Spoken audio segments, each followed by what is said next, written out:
Thanks to those joining me live and to those that'll be joining me on archive. This is a Tuesday edition of Aftermath. We are back. We may have more on the panel as the show progresses. We will see. But for now, I'm being joined by Lo. How you doing, Lo? I'm doing good. How are you? I'm doing very good. That's a Lo Henshaw. Is that your handle on Instagram as well, and or Twitter, all Yeah, that? all my social media. Yeah, that's it. Well, there you go. You guys can follow her right there. Yeah, you have a YouTube channel. I do with Behind the Gloves. So Behind the Gloves is where you'll see my interviews. Let's check her out. Check her out on Behind the Gloves here on YouTube. All right. So it's been, we've had time to kind of think about, Dimitri Bivol's performance against Zurdo Ramirez. I felt it was a really good performance. I thought Zurdo looked okay, but he just couldn't keep up with Bivol. What did you think about his performance? I think Zurdo really showed what ring IQ he has. Um, because what he was trying to set up was smart. I think it was like around the 9th or 10th round. He was trying to put on more aggression. He was trying to go into the inside. Um, you know, Bivol wasn't letting him do that. He wasn't able to execute those plans the way he wanted, but they were smart game plans from Zurdo. So, I mean, I think he deserves a lot more credit than people are giving him. And I mean, he's what, 40? Well, he was 44-0 going into the fight. I mean, Undefeated, yeah. there's a reason why. I mean, no one can really deny how skilled he was. But people are, which is kind of throwing me off because I mean, he did really good. He just wasn't able to execute against Bivol what he was wanting. But I think his game plan was really smart. Yeah. As far as Bivol goes, what impressed me was the footwork. His foot was always in the right position. Zurdo almost like gave up foot position, in a fight. Like at some point, he just stopped trying, and then he decided in the later rounds to just kind of come forward and apply more pressure. I think he took a little too long to get that started, but I don't know if it would have made a difference because Bill was so good at turning his opponents. His jab was it's a nice stick. It's stiff. He changes levels with it perfectly, and then the right hand, which is the best weapon against the southpaw, I mean, was just on point. It was sharp. It was accurate. He was doing a good job hooking off the jab as well. I was very impressed by Bivol. He did a good job shooting the jab, holding it high so the counter didn't come, from Zurdo. I mean, I think he did a phenomenal job, the whole night. What you make of Bivol's performance?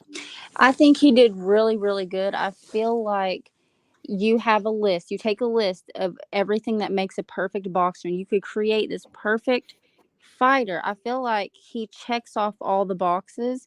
And I don't mean to say that in hyperbole. I really think like he just hits all those marks of what makes a good fighter great. Um, even like mentally in there, like there's decision fatigue. That's such a thing. Like I feel like Zurdo had that. I feel like towards the middle of the fight, he was getting frustrated that he wasn't able to make these shots, or he was having to think a lot harder than he usually had to in fights. Um, Bivol just wasn't really doing that. He wasn't showing signs of frustration or decision fatigue. He was. I feel like he had that same composure with the Canelo fight as well. Um, so the way he puts on such a master class, in my opinion, he almost makes it look effortless. Um, that's why I really want to see him fight Beterbiev. I'm not trying to jump the gun here, but I do want to see him fight Beterbiev next. I think that's going to be such an amazing matchup stylistically, not just about the belts either. I mean, even if belts were not involved, I still think that would be just a great matchup for boxing. Look, it looks like 6 of the 12 rounds, according to CompuBox, Bivol kept Zurdo at single digits punch landed. Single digits, right? In 6 of the 12 rounds. And So basically the way it kind of went, Ramirez landed 11 of 66. So Ramirez was throwing punches. He only landed 11. And then he landed 10 out of 73, 14 out of 76, 5 out of 75, 7 out of 71, 9 out of 79, 5 out of 72, 8 out of 70, 10 out of 67, 9 out of 72, 10 of 71, and then only 9 of 86. So there's no correlation with the more he threw, the more he landed, which is phenomenal. That shows me that Bivol was doing a good job defensively in this fight. That's what that shows me. Absolutely. Yeah, and one thing that people tend to that when they make their case about Beterbiev beating Bivol when they do get in the ring together. Oh, he has 100% KO rate. He has 100% KO rate. Look at what he did to Joe Smith Jr. in 2 rounds versus what Bivol did with Joe Smith Jr. My thing is, I think people are a little too hung up on knockouts because they are cinematic. They are crazy to witness. Very dramatic thing that happens, but in boxing, you can't knock out someone you can't land a clean punch on. You can't knock out someone that you're not connecting with. So my thing is, yeah, Beterbiev has knockout power. He could knock out Bivol if he landed on him. The question is, can he? Is he gonna be able to land that type of work on Bivol? Because we've not seen it so far. We've not seen him be able to do that. Now, Joe Smith Jr. did not have the footwork that Bivol has to be able to get out of the way of those shots that Beterbiev throws. Bivol can. So that's my question. Is I feel like if Beterbiev cannot knock him out, if he cannot land that shot to do it, and he very well may could, but if he doesn't, then Bivol's gonna just outbox him. Yeah, power is definitely magnetic to the steel of our desires. People fall in love with power. You know what I mean? But historically, when you get the pure boxer and the puncher, and I'm not trying to just label Beterbiev a puncher because he's more than that. He's more skilled than just a puncher, right? But that's the main core of what he is. Usually the pure boxer wins. Usually, not all the time, right? But this is why Tyson was a 42-1 favorite over, Buster Douglas. This is why nobody could imagine Sonny Liston losing to Ali, and because people fall in love with that power. And I think that's what's happening right now with Beterbiev. They're looking at him as this unstoppable Terminator. And look, I'm not taking anything away from him. Beterbiev is a beast. He's a monster. He's everything that he is as advertised, right? And it's not going to be an easy fight for Bivol. But like you said, it's going to be hard for him to land on Bivol. Bivol has all the weapons. Like, he has the tools to beat him. He's faster. He's got a jab. He's got a terrific right hand. He's got the defense. He catches shots. He blocks shots. He moves away from shots. He rolls with shots. I mean, he does the footwork's there. He has subtle footwork. He does everything right. Bivol is a fighter that does everything right in that ring. So Beterbiev's going to have to he's going to have to walk through fire to get to Bivol, which is not impossible, but it's going to be very difficult, right? Now, he's beaten a good boxer before. I mean, the win over Vostik was a very impressive win. I actually picked Vostik to win, I'll admit. But I didn't know much about Beterbiev at the time. After that, I got to know him a little more. He broke down Marcus Brown, but I have news for people. This is not Marcus Brown. It's not Vostik. Bivol was something else. One thing people were saying after the Canelo fight, Canelo needs to throw more. That's why, he didn't win. Well, you saw Zurdo try that. Zurdo tried to throw more. It didn't help. It actually probably made it worse for him. He landed less punches the more he threw because he was tiring himself out. Yeah, I feel like people who want to say that Beterbiev is going to win, I don't claim to be some fortune teller. I don't know what's going to happen. No one knows what's going to happen. But we can make our best. We can make our best guess of what's going to happen. But if anyone's going to make the case that Better Be wins, they're going to have to come up with a stronger argument than he's going to knock him out. Because you're going to have to tell me, to convince me, you're going to have to tell me how's he going to land that punch. And that's really, at the end of the day, that's it. Because Bivol has locked down the short, sweet science of boxing, which that's what boxing is. Boxing is short, effective movements. Get in, get out, hit, don't get hit. It's as simple as that. People want to overcomplicate it with these YouTube coaches and all that. It's really not. I mean, all that showboating you see in the ring, that's just all extra. I'm not saying they do it, but I'm saying just in the general sport of boxing. But that's not what makes a boxer a great boxer. It's the short, effective movements that they have learned, the counter punches and the defensive things that they do. It's all short, effective movement. And Bivol has it down to a science. So, yeah, the case that's going to have to be made for a Better Beef is going to have to be better than, oh, he'll knock him out. How's he going to connect? That's what I want. That's what I want to hear is how's he going to land on him? So are you familiar with the Terminator movies? Yeah. And for the audience, because I keep hearing the same thing. Oh, Better Be. He's the Terminator. He doesn't stop coming. He's going to keep pressuring. He's not going to stop. No matter how many times you hit him, he doesn't stop coming. You could put a freaking like Marcus Brown put that big cut in his head. He didn't stop coming. If anything, he just got more ferocious after that. Right? He didn't stop coming after. You know what? You guys are right. He's a T-800, the Arnold Schwarzenegger one. Okay, that's what he is. He never stops coming after you.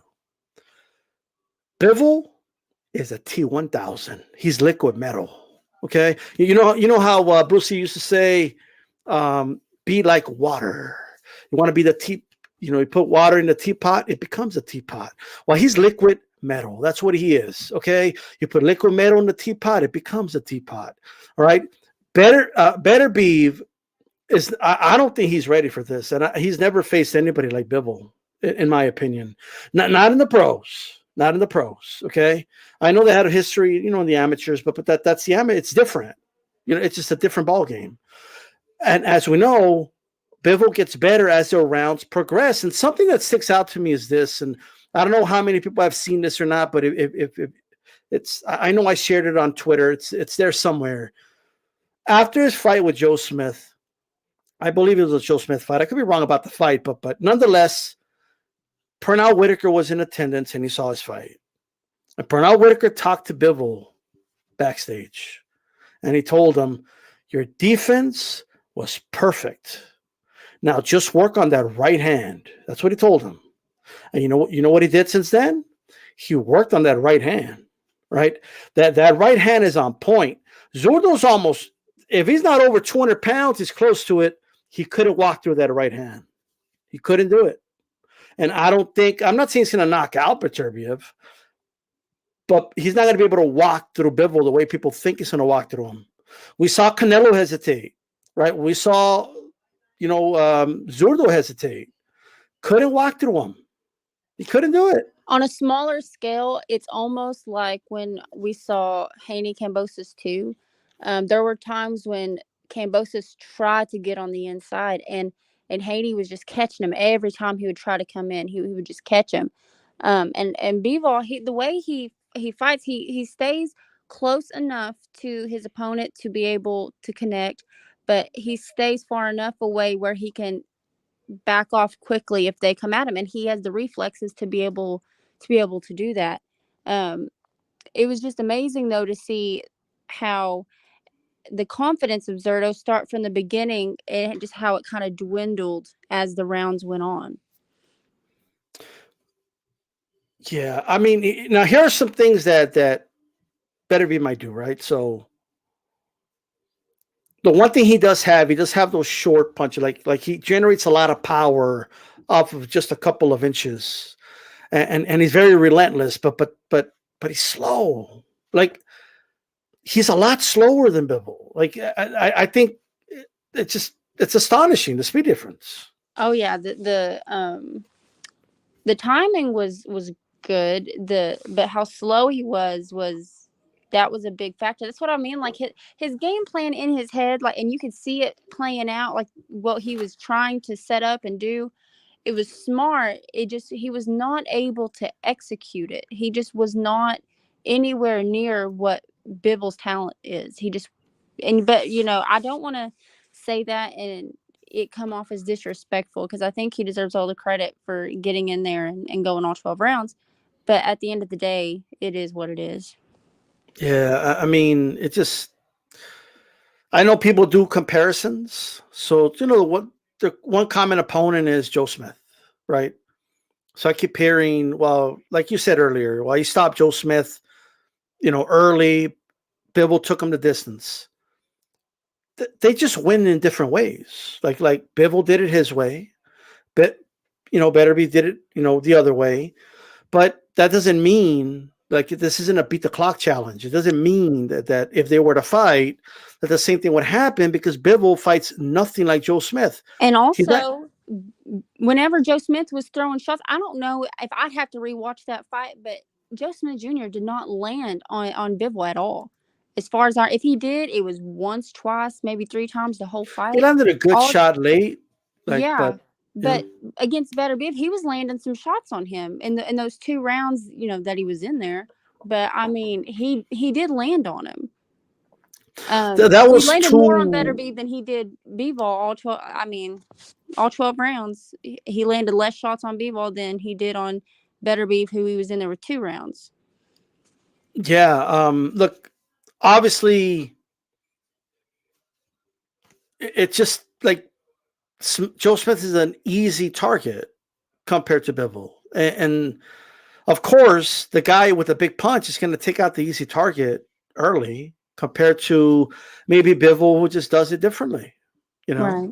And I think this is such a huge fight. I think I'm more excited about this than Spence and Crawford. I'm sick of saying those two names together at this point, but I am very excited to see this. My only thing is what network is going to show it. I don't think Bob Arum wants to have it on the Zone, or as he calls it, Dead Zone. Um, so will we see it on ESPN Plus? I don't think we're going to see it on pay-per-view, because I don't think these two names in the boxing world, yes, we know who these people are. We're excited about it. But outside of that, mainstream wise, they're not household names. They're not going to be big sellers. And they aren't even now. They're not really that big of a draw.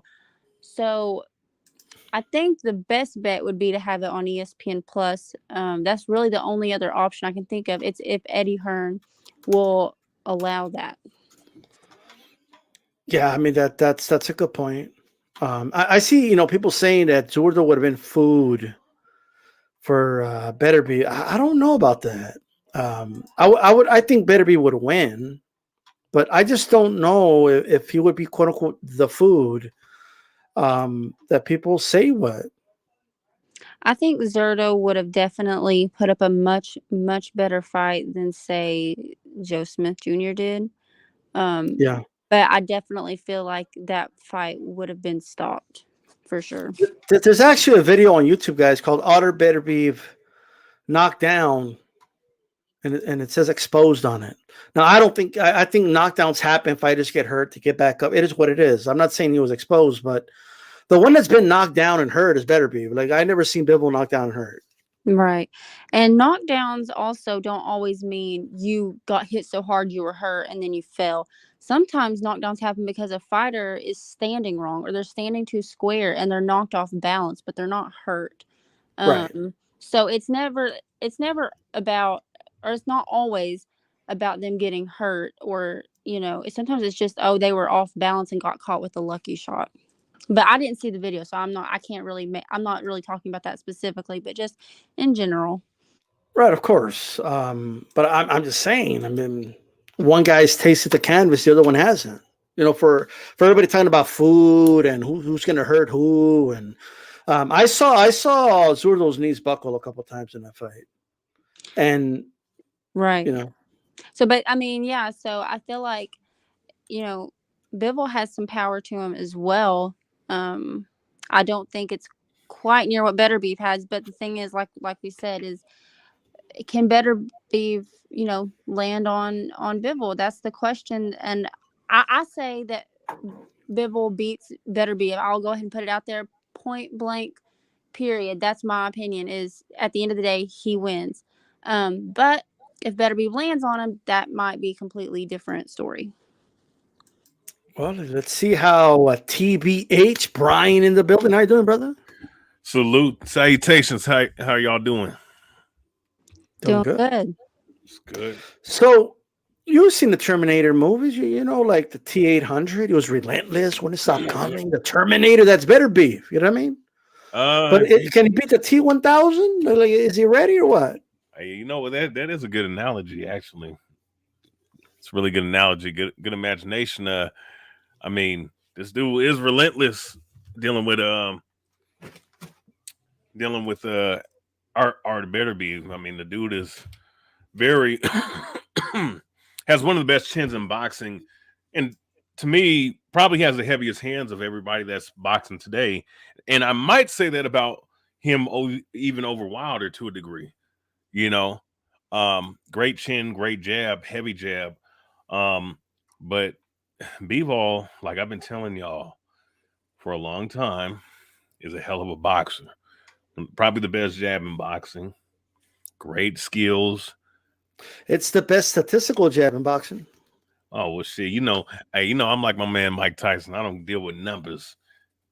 I don't even deal with numbers. But if the numbers numbers don't lie, though. I mean, he doesn't get hit as much, and he lands his jab very well. And look, like I told you, he was gonna make a fool out of Canelo, and he did. And I don't even know why. I got greedy, and my greed clouded my judgment because all throughout I knew he was gonna beat the dog shit of Gilberto Ramirez. Problem is, though, I saw the numbers and I was like, you know what? Let me throw a little bit of change on Ramirez just in case he pull off the upset because he's a big dude. But obviously, look, no disrespect to Ramirez, he can't box, right? He can't box, and he got outclassed by a superior boxer, and really, he probably only won like maybe 1 or 2 rounds at the most. And if Bivol fights Bertabiev, it's going to be a very tough fight for both guys. And I think that eventually, I think somebody's going to get put down. And I don't think it's going to be Better Beef, to be honest. So even though he's the one that's been down, not Bivol, right? Yeah, I mean, yeah, but mainly, yeah, but it takes, but here's the thing. I want to submit this evidence to the jury. I never see, for everybody, for everybody in the chat saying, "Oh, it's going to be easy work," and oh, it's going to get dropped, and well, I never seen Bivol in that position. Have you, Brian? No, I haven't. I mean, I haven't seen him in trouble. The only a bit of trouble he may have been in was against what's that dude's name? Dude's name that Better Be knocked out. Not was Callum? No, not Callum. My bad. Man, Joe Smith. Joe Smith Jr. That was his only. I was thinking it Callum Smith. That's why I said Callum. Yeah, Joe Smith. Yeah. And Callum Smith ain't shit, but Joe Smith Jr. was the one that gave him a little bit of tough fight, but even with that fight, we all knew who won that fight. Bivol. Bivol's a hell of a boxer. I think he's the best pure boxer in the sport right now. If you ask me, better than Haney, better than some of these other guys. Honestly, wow. Yeah, I mean, if you're talking about skill for skill, jab to jab, footwork, his punch placement, I think he has, as far as the skill set is concerned. I'm not talking about he has the full package, knockout power, great chin. I'm not as far as skill for skill. He's up there with the best. He's probably in my eyes, from what I see, because he's fought the best competition of so-called said skilled guys. He would have to be the best. All right. Hey, Lo, what you think of this photo right here? Have you ever seen Bivol in this position? No. I just that's no. Is somebody in the chat say you already made up your mind? You're not open to hear anybody out? My mind is made up in that it's calculated risk. I see what the calculated risk is on both sides. I think Bivol outboxes Better Beef, and I also think if Better Beef catches Bivol, we're gonna see if he has a chin or not. And I'm never saying never, because we've seen crazy things happen in the ring. We've seen it all. I just lean towards Bivol. So yeah, that's where my head's at. Historically speaking, the pure skilled boxer will always beat the puncher, and I don't want to say that Better Beef is just a puncher. He's definitely more than that. He's a very versatile fighter. I just feel like he's not going to outbox Bivol. He could knock him out for sure, but he's not going to outbox him. Afro Rican G, I appreciate the support, brother. Shout out to you. Now, Marion Brown is saying Better Beef is one of the best at cutting off the ring and trapping guys on the ropes. Here's my thing about that. Okay, if Bivol fought like a Erislandy Lara, or he fought like a very outboxer style where he stays away, tries to jab and uses the whole ring, if that's how Bivol fought, then maybe I can take he cuts off the ring and he gets guys against the ropes, and because he's very effective against that style. Better Beef, right? It was very effective in cutting off the ring on Brown, overwhelming him and breaking him down. He was very effective at doing that. The issue I have is while Bivol can do that, mainly Bivol stays in front of his opponents, pivots, and turns them. That's mainly what Bivol does. Bivol doesn't take these wide steps and use the whole ring like that. He just doesn't. Bivol sometimes gets on the front foot. He doesn't always stay on the back foot. Bivol is north. Okay, he's west. He's southwest. He's everything. He can go to any direction, right? And he does it while making his opponents miss. And more importantly, Bivol's not the guy that just makes a guy miss and he circles the ring. No, Bivol's the guy that when you miss, he pops you in the face with the right hand. When you miss, he makes you pay, right? So I just want to make sure. Brian, do you disagree with any of that, or do you think Better Beef will somehow get him on the ropes and overwhelm him or something? Well, here's what I would say, right? I do agree with that comment by Marion Brown. Marion Brown. I sound like the damn old Marion Barber, but no, I think that that is a good assessment. I do think that Better Beef is one of the best at cutting the ring off. I mean, look at his past performances. I mean, he stopped everybody that he's ever fought. So that's definitely a key factor, because you can't just, it takes skill to set up punches to knock somebody the hell out. And trainers talk about this all the time. You can have all the power in the world. If you don't have the setup for it, what good is that power? What good is you jamming your own leverage? Now, Better Beef also has another thing too, which can help him corner someone like Bivol, because you have to have something against a highly skilled boxer like that, and that's a jab. All right, I'm gonna say this. Don't get it twisted. I'm not gonna put these guys in the same category, because the guys in the said category is in a different class of boxer. But George Foreman, Ali, right? And I'm gonna act in once I'm done making the statement. I'm gonna I'm gonna have to ask this question, because George Foreman had a great jab. I think George Foreman was known for having the best jab of at the heavyweight division at the time. And there were a lot of great heavyweights with great jabs. Ken Norton.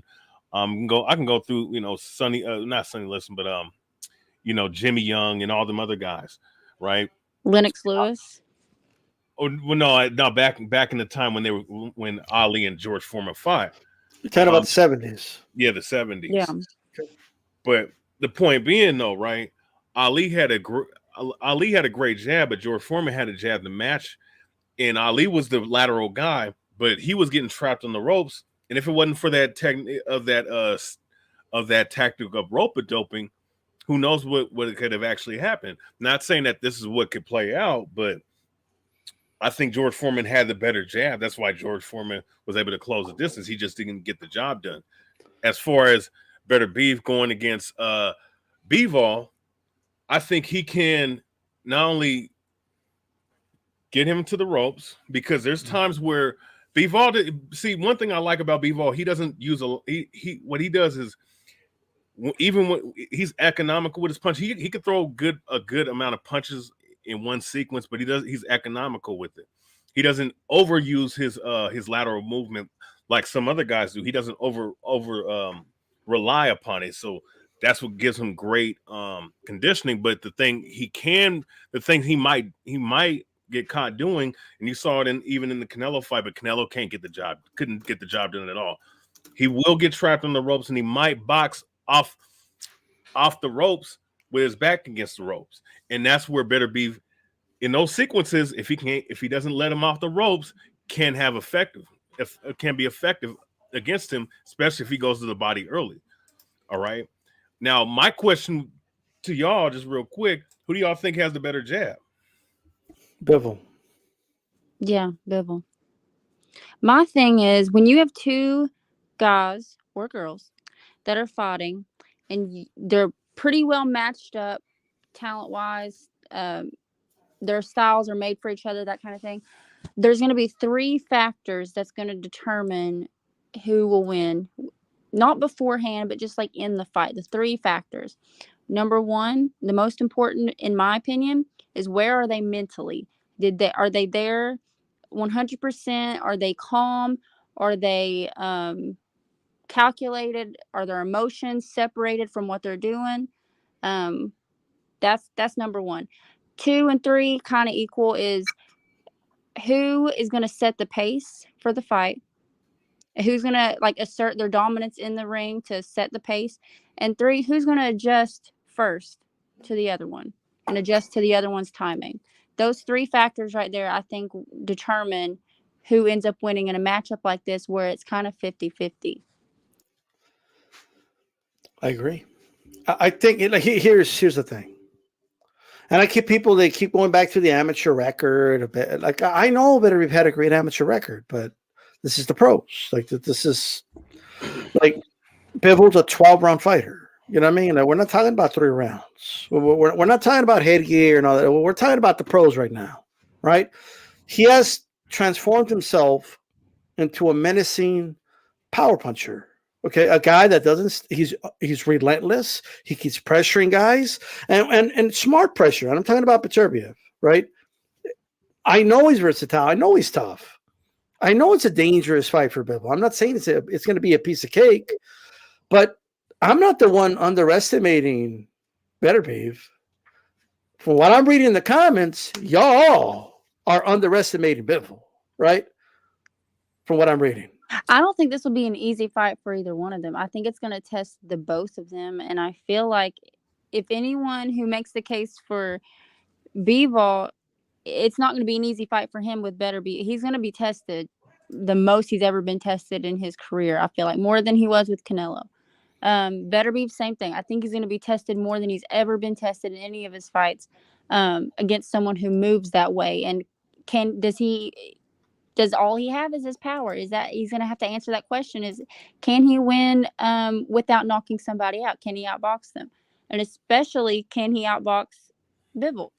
And I don't think either one needs to be underestimated. Neither one, because I think both have the potential to do things that are unexpected.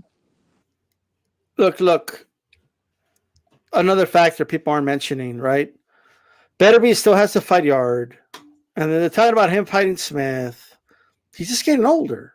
Like, Bivol's in his prime, right? That's another factor that I don't think people are kind of counting here, you know? And look, Hot Boxing Minute says someone who was in the amateur team with both of them says that Beterbiev would sleep Bivol.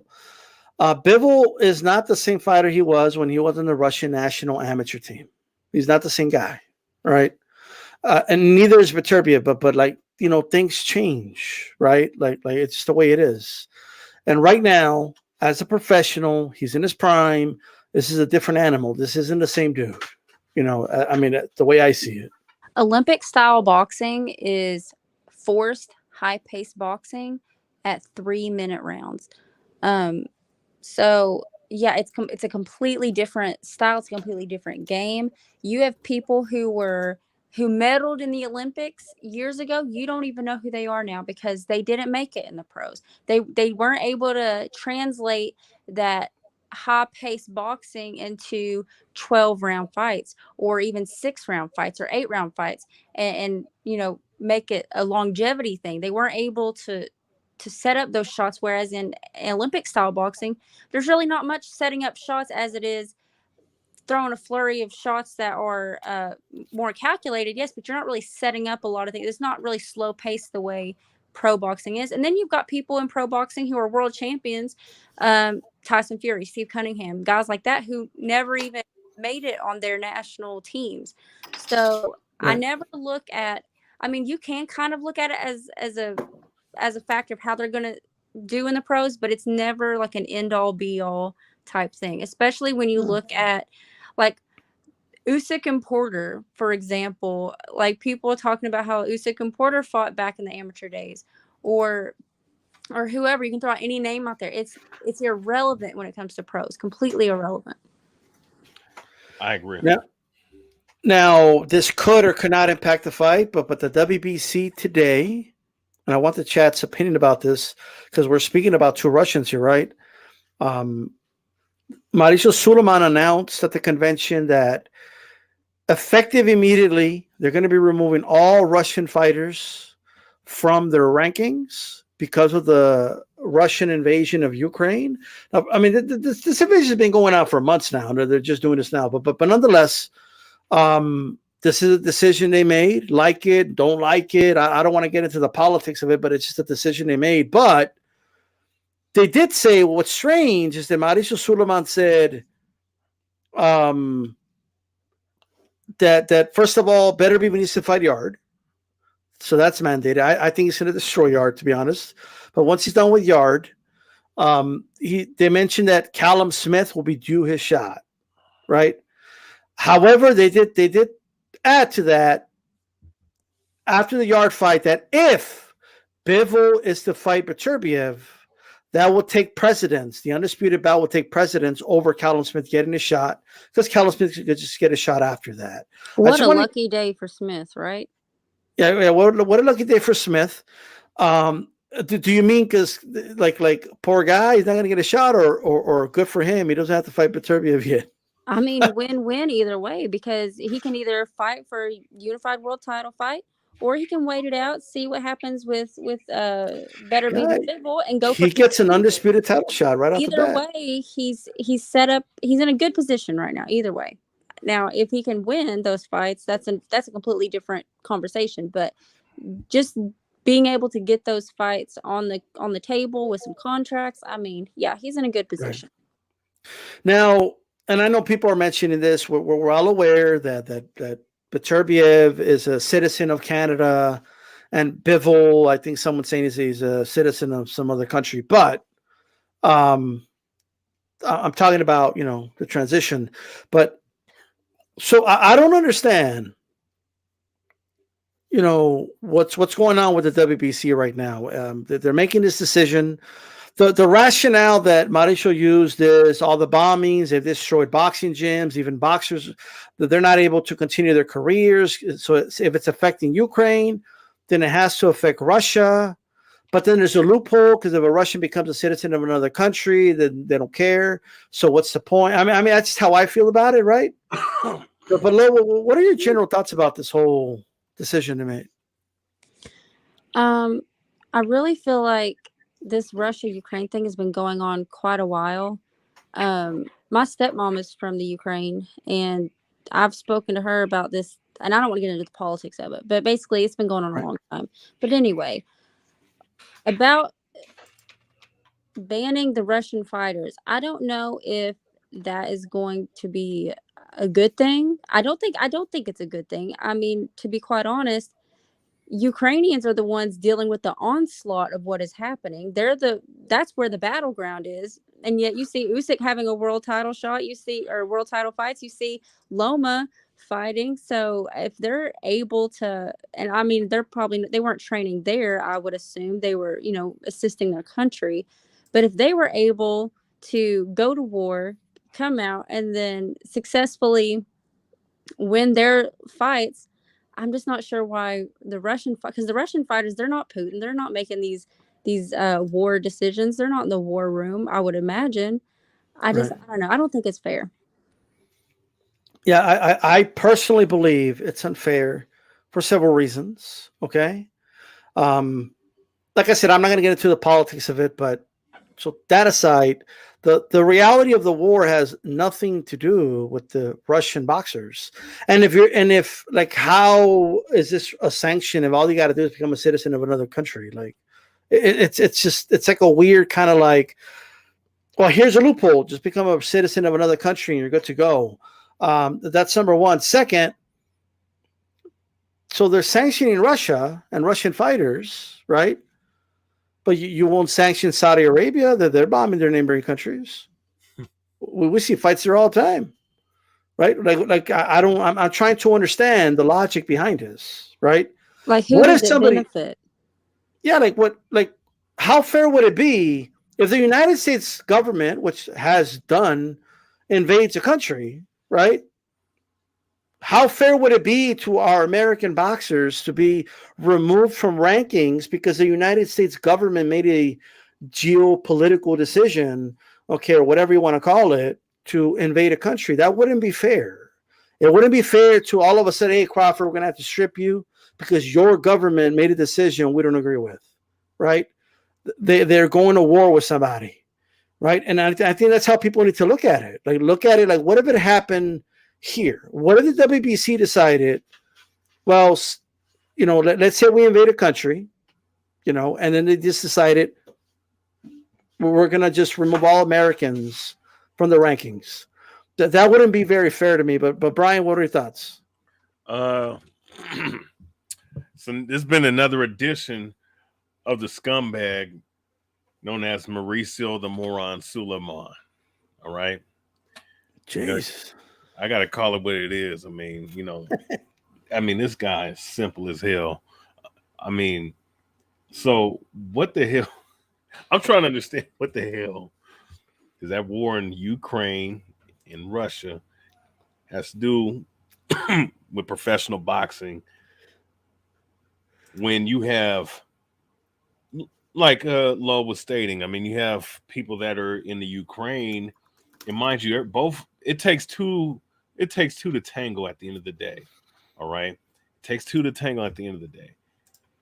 Russia's war with Ukraine for whatever reason, maybe go back to the Soviet Union, USSR and whatnot, and Ukraine, who knows? They're both going at war. Why are you penalizing Russian fighters? And well, in fairness, they're invading Ukraine, but I hear you. Hey, who knows? They might have assassinated somebody. But we do know it's an invasion. but let's see. If the argument though is that, oh well, they're probably not able to train, and there's bombings and all. How about the Ukrainian fighters? That's where they're bombing. Yes. That's where the battleground is. That's where the war zone is. And clearly, it's not affecting them too bad, like the fighters too bad, to where Usyk goes and successfully defends his world titles, and Loma comes back and wins his fight in grand fashion. I mean, and I don't say that to be insensitive to those who are terribly affected by this war, but I'm just saying, like, it's a weak argument to say that's the reason why you're banning, quote unquote, the Russian fighters. That's just not a good argument.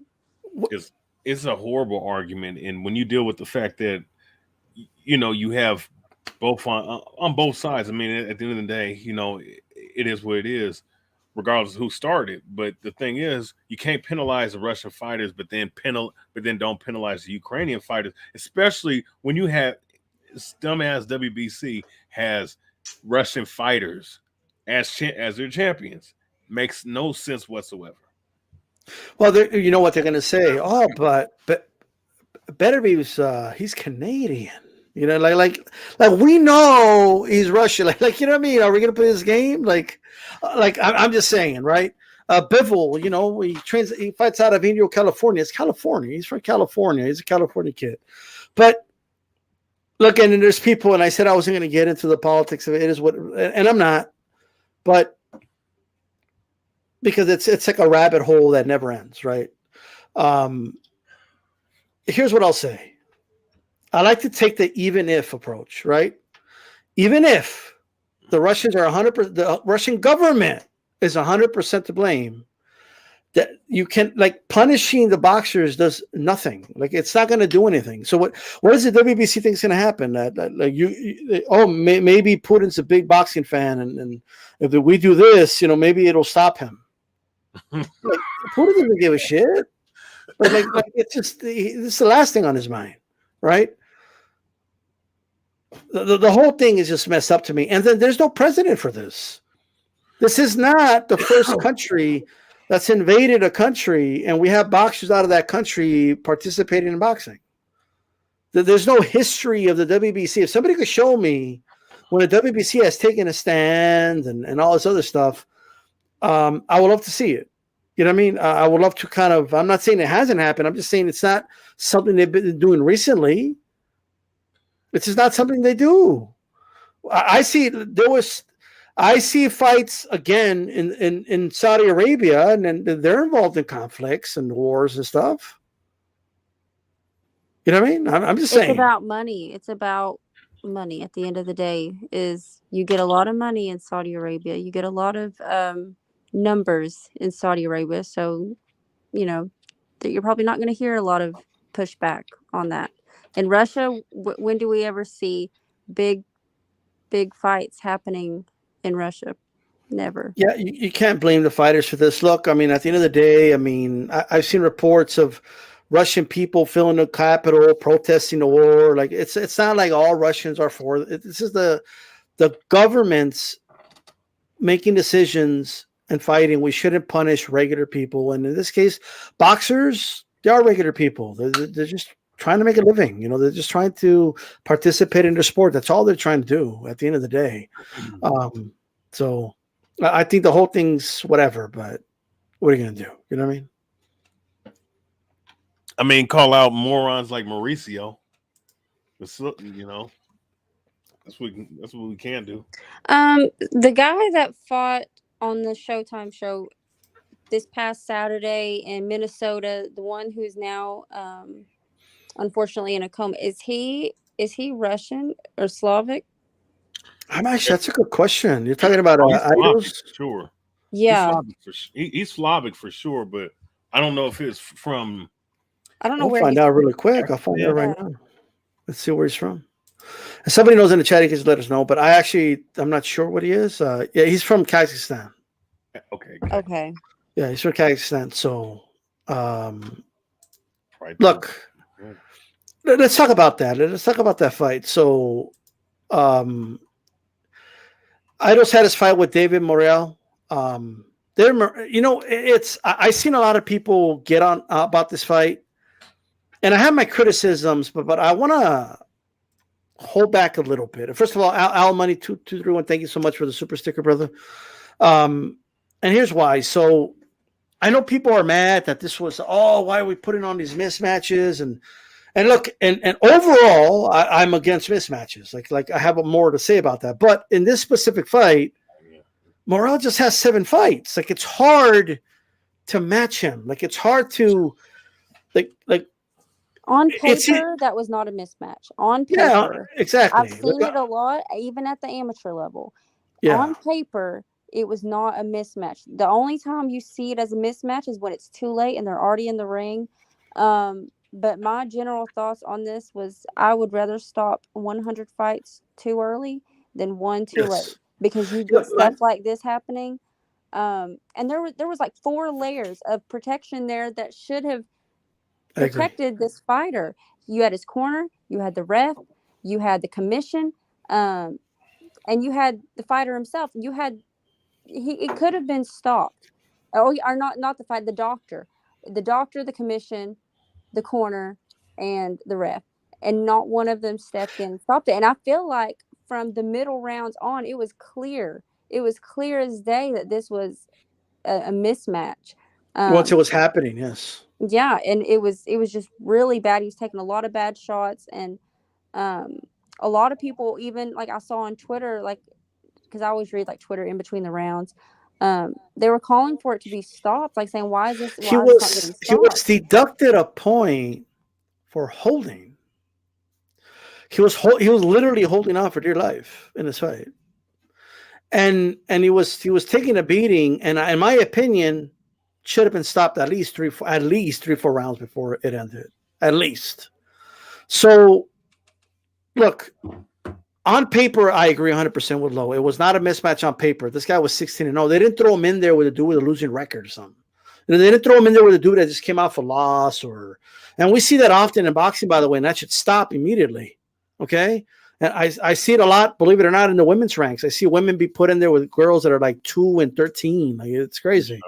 Like, they need to stop that immediately because of stuff like this, right?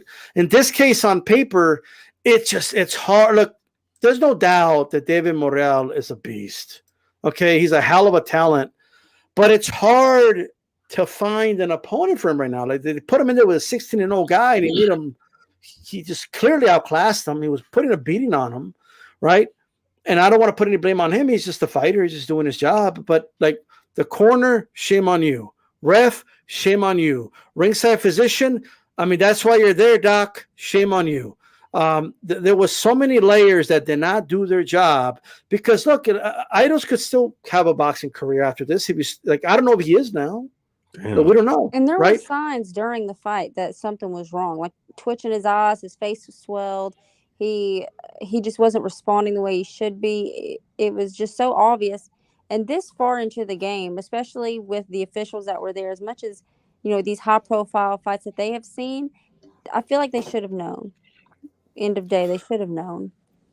You're right, Brian. What were your thoughts on the fight, and do you feel the same way? Like, what are your thoughts about it? Well, deaths usually happen, and first and foremost, I mean, David Morrell, one of my favorite young fighters, man. That guy, he's ready to beat up on whoever. He's ready for a title shot at 168 at the very least. Hats off to what he can do. If you're a Tank Davis fan, he's already a champion. Fuck Tank. You know what? Fuck Mayweather. Anyway, I don't want to get. Go ahead. Fuck them Mayweathers, man. Back to Morrell. All right, fuck Mayweather. But David Morrell at 168 will beat pretty much anybody from what I've seen. At the very least, he's beaten Caleb Plant. He's gonna beat Benavidez as well. He gonna stop both of them. All right. Okay. Canelo, he better not fight that dude. That's all I know. But he gonna have to give up them belts. So but how do you match him? Like, you feel he's ready for Plant, and he only has 7 fights. Do they just give him Plant, or like, you know what? There's nothing in between. There's nothing in between. But wasn't that was the title eliminator though, right? Yeah. So the thing to consider too is whoever Morrell fights next, that opponent is going to be in a wonderful position to ask for whatever dollar amount they want. Yeah. And it's going to be a high price. It's going to have to be because, I mean, this dude that he fought was 15-0 with like 12 knockouts, and he made mockery of this. He made mockery in that one sequence when he was just dodging all his punches and kept counter-shotting or counter-punching that man. And he was putting a beating on him. And like you said, they should have stopped the fight a whole lot earlier, probably in the 8th or 9th round, in my opinion, because that's how bad the beating was. Of course, I'm always for giving guys a chance, but this ain't 1943. This ain't 1963 no more. You know what I'm saying? You have concussion protocols. You have all these different things, so that you can put in place for fighters. And they be stopping fights real early. That fight should have been stopped. And unfortunately, that man got, obviously he's putting a medically induced coma in. Usually, like you said, matchups are what cause deaths. All these fights, whether it be Ray Mancini against, forget that dude's name, Ray Robinson put somebody down, Kovalev put somebody down, and there's been many guys like that that's happened over the generations of boxing. but it's a lot of times it's the Talking about Duko Kim, the death of Duko Duco Kim. Kim, yeah. Yeah, so so guys die, of course there's like 30, usually in America there's like about 30 deaths a year or something like that. So I in think it's professional 8. I think it's 8, but eight, oh well, it's not that high. I think. okay, maybe I was looking at something wrong, maybe something different, but yeah, so that's what goes on. And but when you deal with a top level guy like this, all that means that he is who we thought he was or is, to say the very least. And Yeah. he's championship material, man, right now. I just wonder what is going through Morel's head right now, where he is mentally, because I can't imagine That's having a that good on. And question. it's not. I'm not blaming him, but you had to have to wonder. Like, I feel like if I was in that position, I would blame myself. I do believe that can affect the fighter, and like it has to, like there's no way to like That it has to be cannot. heavy on his shoulders for sure right now. Yes. Yeah. I think Mancini admitted like it messed with him after that. It did. He had an opponent like throw shots at him about it. Like have you ever seen his documentary on ESPN? I think Vajdik was affected by the Stevenson thing. I do. And then when he felt he was maybe experiencing something similar against Beterbiev, he retired after that. So like everything like this, I don't know how it's going to affect him, but like the best thing that could happen is, I mean, obviously whether with him aside, I mean, I hope Aidos recovers. And I hope, I just want to have a normal, regular life, at the very least, boxing aside. But I hope he could still, I hope he recovers and he could still have a boxing career as well. But right now, his life's more important than that. But who do you blame the most? Lo, do you blame, everyone's to blame, but who's most to blame? The ref, the corner, the doctor? Like, who do you blame the most here? See, that's where I'm drawing like a blank, because I don't want to place blame more heavily on whoever. I feel like the first line of defense is the ref, because that's the ref's job. The ref has full power to stop the fight at any time. The ref is literally the closest person to that fighter besides his opponent. He's visually seeing what we're seeing, except we're seeing it on a screen.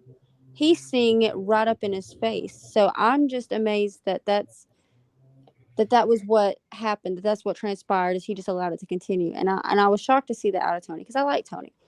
And I can't imagine what he's thinking right now as well. So I don't want to, I don't know. I feel bad like throwing rocks at him over it, because mistakes happen, but man, was it such a terrible, terrible mistake.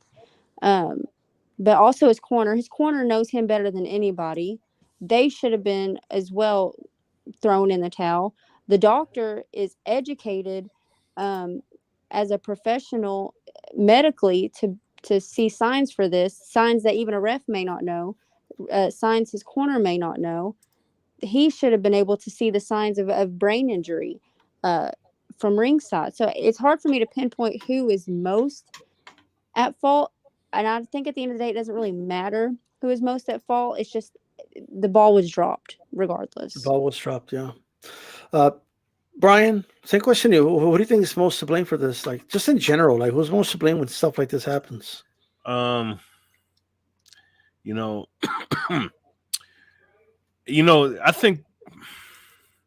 think logically, the people that are in your corner are the ones that's supposed to have the what people in today's time like to call optics. They have the optics, like people say, to see and clearly have discernment to look at your fight and be like, okay, let's pull him out of there before something bad happens. So, you know what I'm saying? I think it's really up to the corner, and I think the corner takes really the main blame. They're not the only ones, don't get it twisted. The doctors, the referee, but they all take blame, but the corner takes the blame, just because if you are in, just like, I mean, we have examples like Deontay Wilder. right? Deontay Wilder is getting his ass whooped by Fury.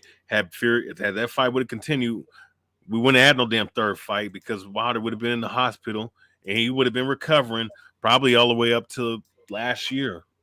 That's how bad that beating was, and that's how bad damage can be sustained in one fight. Especially over a course of the whole boxing match. So I believe that the corner is the main ones to blame in this situation. That they should have more. They should have been more prepared and had more discernment to pull their fighter out when they knew that it was looking bad for them. Yeah. Look, I understand that placing blame. This is a very serious situation, and I want to say this. I'm sure no one in this situation wanted this to happen, right? So I just want to put that out. And no one says, "Oh, I hope you get hurt." No, I don't think that happened. But I definitely agree with Lowe that the ball was dropped. I got to go with the corner. That's your fighter. Like they're putting their lives in your hand. You are the one that needs to step in and protect them from themselves. It's just the way it is. Like you got to go in there and say, "That's it. I'm stopping this. I'm not going to let you go back out." Yeah, and the fighters typically they will. That's the thing is they will go out on their shield, because they're just completely different animals compared to most people. And I thought of the Wilder situation as well.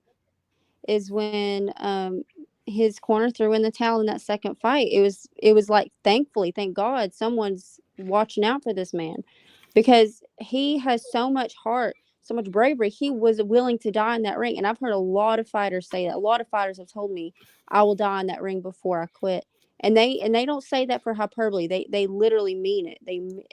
They prove it. Like Wilder, he was not going to stop for nothing. So whenever you have a corner who is not looking out for their fighter's safety, it makes me wonder what the motivation was to begin with. Yeah, look, obviously, yes, a lot of these fighters are willing to die in the ring, but we shouldn't be letting them die in the ring. And we don't. Obviously, we have protocols for that. It doesn't usually happen, obviously, but it should always be we ain't gonna do it, right? Because first of all, no one wants to see somebody die in the ring. Second, it does negatively impact the sport. Like no one wants to be watching a sport where people are dying, right? So that's a quick way to discourage kids from taking up the sport. It's a quick way from getting the sport banned, possibly. We just don't need that, right? Imagine this were to happen in a high-profile fight. Like this was a fight on TV, but imagine like in one of those big major pay-per-views, this happens to a fighter. It could be those are very negative consequences, and I don't think we want to experience that really, but. Well, even like in football, if you all watch football, when the Bengals and the Dolphins played against each other, the quarterback for the Dolphins, I don't remember his name, but Chua? he was out there. He had just had a concussion the week before, or even less than a week before, 5 days, and then they put him out there on the field again, and then Right. he falls, has another concussion, and you see the way his hands draw up. And so in boxing, it's very prevalent to see head injury. The average age of a football player, an NFL player, like their life expectancy after they retire is 50 years old for a reason. Wow. It's the brain damage. In boxing, you don't see that type of thing as much as you do in football, which is shocking, but it's true. You don't see as many head injuries in boxing as you do football, but when you do, it's bad. It's almost life or death, and one is too many. Just one is too many. And so I feel like from here on out, you will see fights that are going to be stopped what people may think are early.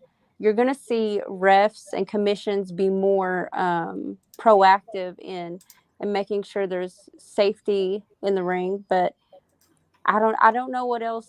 It was just such an obvious thing to me. It's like, what can you say to change it? Because there was nothing that was out of place as far as, like, it was obvious what was going on, just no one was doing anything about it. That's it. Like, there's no like advocacy or whatever that's going to change what's going on in that hospital room right now. Yeah. This is a situation where it just shouldn't have happened. Like, the result was not in doubt. They could have stopped it early. And who knows? Maybe he's still in a coma. I don't know, but it's not as likely to happen, right? Plus, he got stopped in the final round, so like I just think they should have stopped it early. But what are you going to do? You know what I mean? Some of the news. So there was a WBC convention. We already mentioned one of the things. Brian's favorite fighter, Danny Garcia, was bizarre. He wanted to be number 3. He wanted to move up the rankings to number 3, and it's like, what's with these like conventions where you can make an argument? Now, he was denied, just for the record, but what happened to the good old fashioned fight a dude in that ranking and knock him off that ranking? Like, I don't get these conventions like that. I just don't. I don't agree with verbally making an argument to move up the rankings. I just don't. If your rankings are legitimate, you have guys fight, and then that way they move up the rankings, right? Yeah, I think especially within each weight division, because this isn't like some silly pound for pound list. These are within weight divisions, so it's very easily there's an easy way to make a rubric to see who fits where. It can be very cut and dry. So my question is the arguments that are being made, because I don't think that was the only one who argued to be moved up. It makes me wonder how strong are their arguments, because I can't imagine they're too strong. I feel like unless they're arguing that the rubric for which they make these rankings are not efficient. I just don't like what happens is just fighting and you move up the rankings that way. I mean, what's going on? I feel like it should be cut and dry. Well, we live in an entitled era, you know, and of course we see those same happenings in boxing, if you will. And in boxing, a lot of these guys are just entitled like that. They think that because I have a name, because I had success in a weight division years ago, I can just move up the ranks so I can get the biggest payday. Okay, I understand you want to get the biggest payday, but it's not like you're, you know, he's at 154, right? He moved up to 154. Yeah. He had barely any, he had no success at 147 in terms of winning any titles. All right. His best win was Bubba Fuck whoever. All right. That's his best win at 147. All right. Wasn't the top dogs. And he moved up to 154. He had one good win against a guy with one leg, pretty much. I mean, what can you say? I mean, you didn't fight nobody at 164 or 154 that's top level, and you're not even trying to. You want to get bumped up without even earning the shot to be bumped up. That's backwards. That's backwards thinking. And I was glad to see how high up Tony Harrison was, because he's one of my favorite fighters. And I'd like to see him fight Fundora. I mean, he has a win over Jamal. He should be right there. I think he'll beat. He has a chance against Fundora. Fundora will knock him out. Damn. Well, apparently Richard Schaefer was petitioning for Donaire to be ranked number 1 at 118 to fight for a vacant world title. I mean, first of all, isn't Inoue at 118 fighting for undisputed too? Yeah, he's about to fight Jake Butler, I think. I just don't get these petitions. I don't get the petitions. I just don't like. Why is Golden Boy requesting Luis Neri to fight in an eliminator? Why are these guys petitioning to be moved up the ranks? Like, based on what? I just don't. If it's based on merit, then the fight should dictate that. But that's just me. But What am I missing here, though? Well, if you're talking about 1/8, or is it 115? All the weight classes. Anyone can petition any weight class, right? Well, To be moved up or down, or can I go from number 6 yeah, to number 2? And it to me. That's what I'm saying. Like, that's how you know these rankings are fake as hell. Or my bad, that the name's Paul Butler, Team Batman Box. Thank you for the correction. But yeah, no, this just shows you that these sanctioning bodies and their ranking systems are full of shit, and they're not really based off of any real merit. Outside of, you have the champion, you have the guys that may have been beaten, or may have beaten the champion, or may have been beaten by the champion. And then you have certain guys that just gets fluctuated up and down, just like Keith Thurman. Let's use him as an example. He beat a guy who's coming off a loss at a weight class, a smaller weight class, that moved up to a weight class he's never been in. Mario Barrios. Yeah, a D+ level fighter at best. You weren't impressed? You weren't impressed? Yes, I'll be nice, say C- level. All right. And he goes up there, he doesn't even stop the dude. He beats the dog shit out of him. I mean, okay, whoop-de-doo. And you get elevated from there to what, number 2 in the WBA? Yeah. Well, no, but here's what happened. Like, I remember Virgil Ortiz being number 1 in the WBC. I remember this. Then all of a sudden, Keith Thurman beats Mario Barrios, and then he's number 1. I'm like, based on what? Mario Barrios' first fight at welterweight, coming off a loss, like you said, and he just leapfrogs over Virgil Ortiz. Doesn't make sense. Speaking of that, the Golden Boy was there petitioning for an eliminator with Virgil and Keith Thurman. So everyone just petition. If this is what they petition live in front of cameras, what are they petitioning behind closed doors? Is what I want to know. Well, what's being said when no one's watching, low? What's going on here? Yeah, this is where that's why I was questioning, like, is it legitimate to ask to be moved up rankings? Because what's the standard for the rankings? What is the rubric that is being used? And is it consistent between, not just between all the weight classes, but is it consistent with each boxer? Let's say I don't want to say names, but let's say boxer A beats somebody and they move up one place. They move up one place, and then boxer B, who's a favorite with everybody, they're a big draw. They beat somebody who's not even as good of an opponent as boxer A beat, but they move up 3 spots.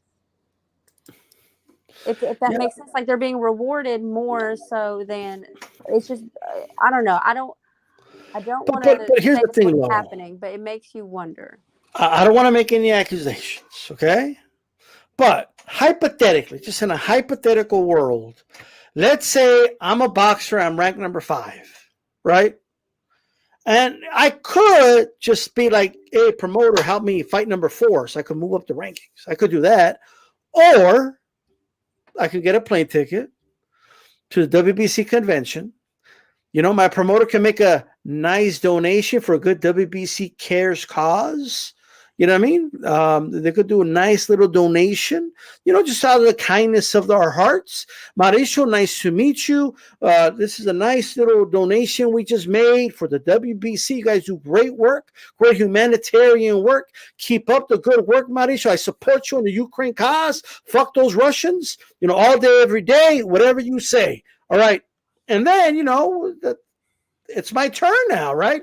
Oh, Mauricio, I just wanted to talk to you about, I believe and I deserve to be number 4, not number 5 anymore. You know what I mean? Maybe I should be number 3, and maybe fight for an eliminator against number 2 or 3. And then, but hey, for sure, we will go ahead and do the, eliminator for you. You're good persons, and you prove that you're good contenders for the fights, right? What is, like, I think that's going on. I'm just going to be honest. Right? In a hypothetical world, of course. I think that's happening. Am I off? Am I crazy? No. No, I mean, but of course, they're gonna like most boxers in this generation are gonna have a problem with you saying that. Most promoters like Mauricio Moron, all right, is gonna have an issue with you Jeez. saying that. I Man, mean, you ain't gonna move up no rankings if you ask something. Modest not gonna do nothing for you. I can tell you that right now. I don't give a fuck. Fuck that. Modest gonna kick you out of the convention. Hey, you know what? Well, you know what? I'm gonna drag it. Hey, they can throw me out of the convention. I'm gonna take at least 3 of them with me though. You know, or put them on their ass. You know what I'm saying? But hey, it is what it is. I mean, that convention was so goofy, man. I'm not even gonna fucking lie. You know, and it's not no disrespect to any of the boxers or any of those guys out there. It's just that at the end of the day, I mean, we gotta have some kind of structure here. That's all I'm saying. Oh man, there you go. So I don't know what other I hear people saying that Donaire's trying to get one of the vacant belts at 115. Is Is that true? Oh He yeah, can't make he 115. is. He actually mentioned that. He can't make 115 pounds. Have you seen? Like he could barely make 118. No, he probably could. Shit, man. Not look. I can't. I can do no 30-pound weight cut. I couldn't do it. Me personally. I don't know. I don't know. I don't know how them little guys do that, man. Okay. All right. So look, hey, it is what it is. You know what I mean? Look, there was a women's undisputed fight. Look, I just want to say this, and I hope it doesn't come off wrong. I just want to make sure I love women's boxing, I support women's boxing, and all that good stuff. Okay. You need Cameron Jules B. in here to talk about this fight because he has some strong opinions about those two fighters. Well, look, Cameron beat McCaskill. It was for undisputed, and I get it. It's for undisputed, and I get it. But 2 of the belts are vacant.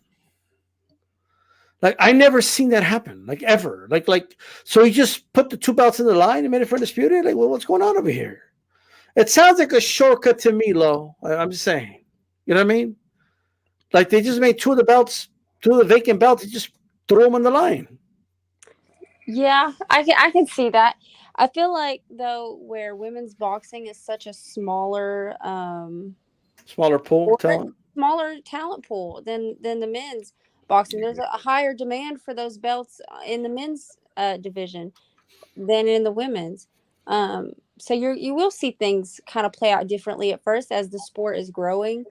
My biggest thing right now though is Choi sitting on her WBA belt, and you have such a crazy talented division with Michaela Mayer and Alicia Baumgardner. And those two have both reached out to Choi even before they reached out to one another to fight her, and it never materialized. So, and she's never had to fight real opponents, so to speak. For what, 10 years? She's had that belt 10 years. So now that we have her best win, step away from undisputed. So I think at this point the pressure's on. She has to fight Alicia. Some of Choi's best wins are against girls in much lower weight classes right now. That tells you everything. Exactly. Like this.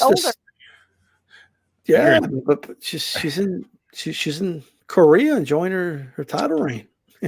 Well, she did recently fight Alicia's previous opponent. I can't remember the girl's name, but it was a good way for her to gauge how she would do with Alicia. She she won, but it was a good way for her to gauge like with a common opponent. Well, look, I'm gonna say this right. Brace yourself, everybody. Look, I love boxing.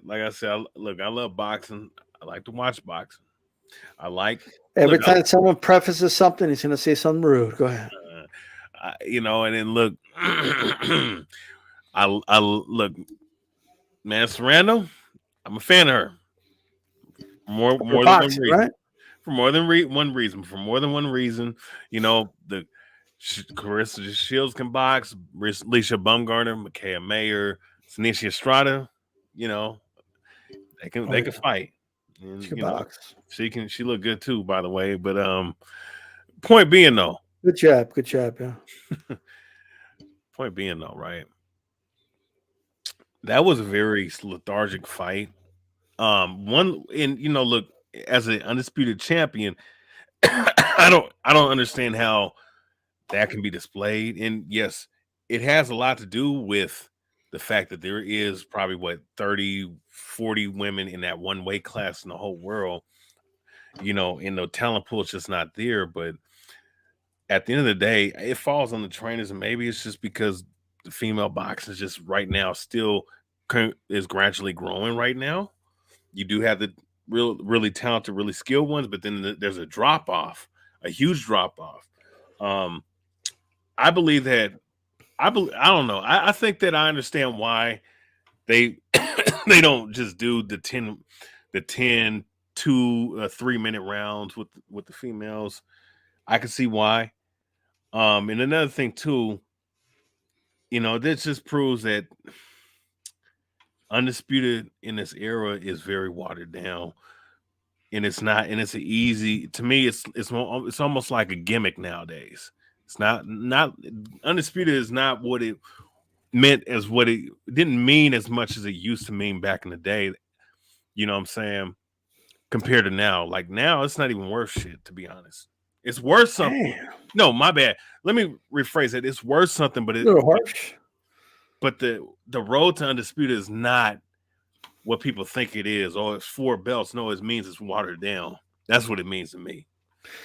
I think Now, what needs to some happen. people can have a fast track to undisputed, but I don't think it always means that it was easier, because let's say they fight a guy who was a road warrior and got all 4 belts that way. They fought 4 hard fights to get all 4 belts, and then someone comes along and beats that guy. Does it make his road to undisputed easier because he had one extremely hard fight versus the guy who had 4 okay fights, but he outclassed all 4 guys? I mean, that's kind of like a philosophical question. There is who had it worse. Right. But I see what you mean by that, though. I think though you're probably not going to see a lot of undisputed because of the way the boxing business model is set up right now. The way that it's structured, there is no centralized governing body the way you see the NFL, NBA, things like that, where it's just very cut and dry. And I don't think we're gonna see it. Not anytime in the near future. I don't think there's a way to standardize world boxing. But I mean, you look at Spence and Crawford, we're not getting that fight. You look at, I mean, I hope we get Usyk and Fury. I feel like that's going to be an easy one to sign. But I mean, there's going to be so many fights though, when you think about it, for undisputed, that's going to be really hard to make. Not because of the fighters, but because of business. I think with the women especially, it's just my opinion, there's too many belts. So it's watered down. It's easier to become world champion.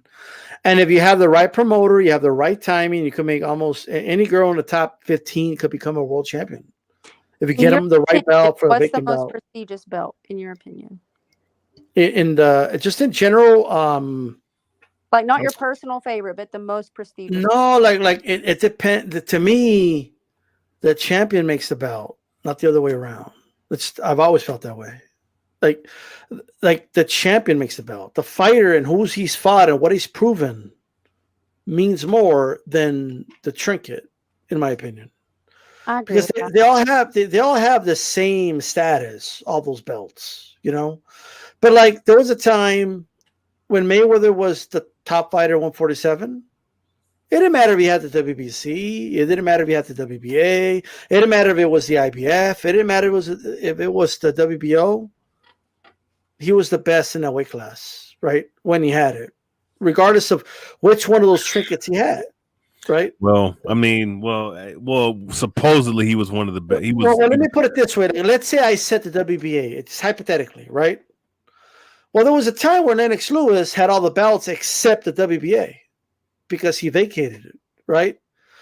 Like, I can't say, oh, the WBA because it's the oldest. It's what branched off of the NBA, and because then, like I didn't consider John Ruiz the man the way Lennox Lewis was the man, right? I think the title heavyweight champion, welterweight champion. So to answer your question, Lo, the lineal champion is the best. Regardless of what trinket he has, whether he got them all or just 3 of them or 2 of them, the lineal champion is the best of the weight class because he's the man that beat the man. That's how I feel about it. Well, here's what I'll say about the lineal. As far as the heavyweights is concerned, the last lineal to me was Lennox Lewis because the line stopped. The heavyweight, yeah. Yeah, heavyweight. Well, I don't know what this fake. You don't think Vladimir was lineal? No. He wasn't the man. Like, you don't think he was consensus the dude? I do. No, because he had his so who brother. Was the dude? But his brother retired. I don't consider it. So who was the man? Was Stavern the man? Not Vladimir? No, I mean, no, he would have beat the shit out of Stavern's weak ass. I mean, but at the end of the day, look,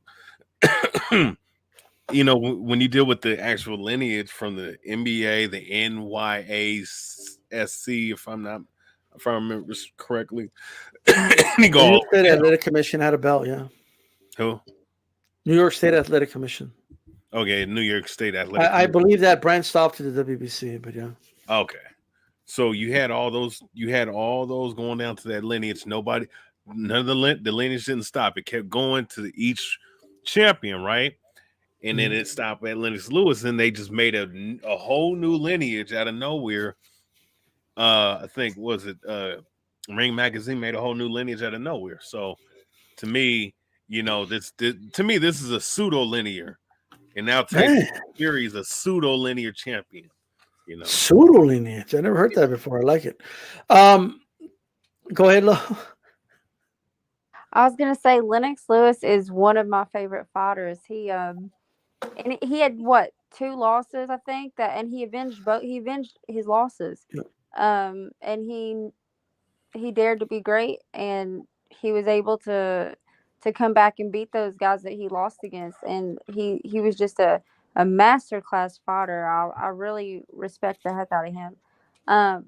But I also think Fury is deserving of being called a lineal champion. I think beating Klitschko and ending his era of being heavyweight champion for over 10 years. How long was it? It was a long time. And even though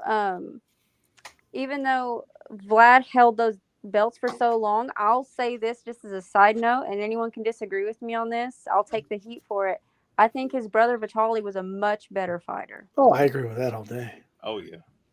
Like usually the younger brother is where it's at, but in this case, the older brother was where it's at. You know what I mean? Well look, I'm a second son. I know I'm an expert at this. You know what I mean? I bet.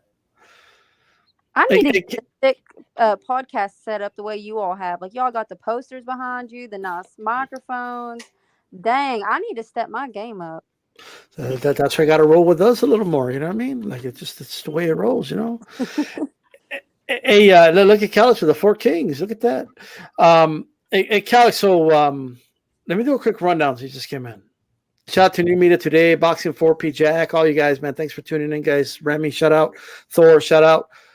First of all, what do you make of, like, just in general, I don't know how much you've kept up with it, but the WBC, like, fighters could walk up to a mic and, like, petition to move up and down. And, like, you know what I mean? Like, I should be number 3, said Danny Garcia. And then Donaire's petitioning to get put up the ranks. Like, we have a sport where guys should be fighting, right? You would think it's like, oh, you want to move up? Well, fight number 3 then. That's how it should be. And on top of that, in college football, can they petition? No. Well, they can try. They try to petition. The coaches try to petition at the end of the season to try to get in the playoff, but it doesn't work. I mean, it's just a crap show. But the interesting thing about it is not only is it not about the fighting, it's not even about the petitioning either. It's about who's sliding the money, who's sliding the cash underneath the table. In fairness, they're donations. Okay, I'm saying Right. donations for a good cause, for WBC Cares and to help kids like Bridger Walker. You know what I mean? To really help the kid out. Start a new division in his name. Here we go. And by the way, your boy Zurdo said he wants to be Bridgerweight champion. So there you go. There you go.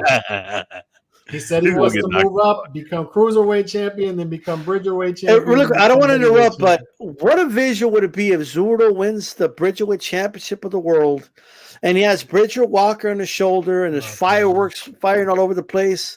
What a send off would that be? Yeah, it'd be wonderful. But you know,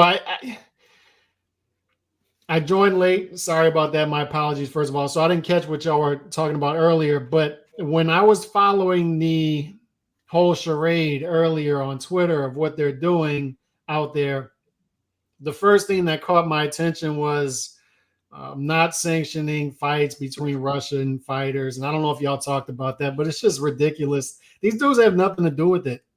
You know, they just have nothing to do with it. Leave Bivol alone. Leave Better Biev alone. Leave the dudes alone. All right, so I got that. He's Canadian. The only good thing that like they're allowing in a way I saw to move up to 122 after 118, and so that's fine. But at the end of the day, but like, what does that even mean? Like they're gonna allow him to like.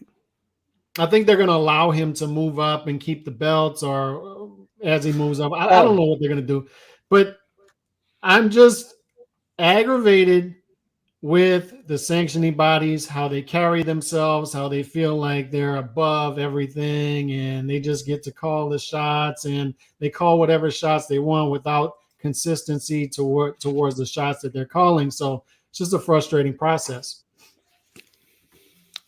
Okay, right. What did you? The other thing we talked about was the unfortunate situation in induced coma from Aidos. What do you make of that? Like who's to blame here? The most to blame? Is it the trainer? Is it the ref? The doctor? You know what I mean? Depends on if you're talking micro or macro, because there's a bigger macro issue. And I dropped a video about it.